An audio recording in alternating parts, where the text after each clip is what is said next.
Positive ang outlook ng automotive industry sa bansa. Inaasahan kasi na kalahating milyong sasakyan ang maibebenta ngayong taon.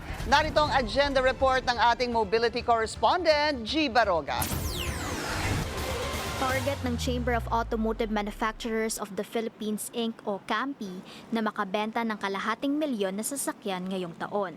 Mas mataas yan ng 7% kumpara sa 467,252 na unit na nabenta noong 2024. Positibo si CAMPI President Romel Gutierrez sa galaw ng sektor, lalo na't maraming mga bagong modelo na pagpipilian ang mga mamimili. At nagsimula ng maganda ang taon. Tumaas ng 10% ang benta noong Enero kumpara sa parehong buwan noong 2024. Pinangunahan ng mga light truck at utility vehicle ang paglago, na tumaas ng 17% ang year-on-year sales, pero down 8% ang passenger car sales.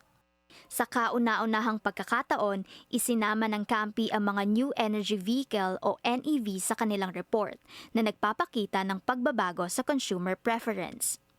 Nakapagtala ang mga dealer ng 1,600 na NEV sales noong Enero at karamihan sa mga ito ay mga hybrid vehicle. Patunay ito na nagiging popular ang mga eco-friendly options sa mga car buyer.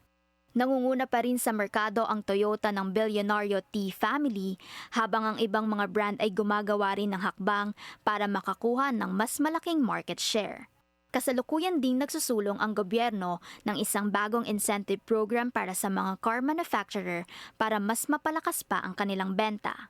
Batay sa proposal ni Economic Czar Frederick Go sa ilalim ng RACE o ang Revitalizing the Automotive Industry for Competitiveness Enhancement Program, ang mga vehicle maker ay maaaring makakuha ng hanggang 3 bilyong piso sa mga benepisyo para sa bawat modelong makakalampas sa 100,000 benta. Para sa agenda, G. Baroga, Billionaire News Channel.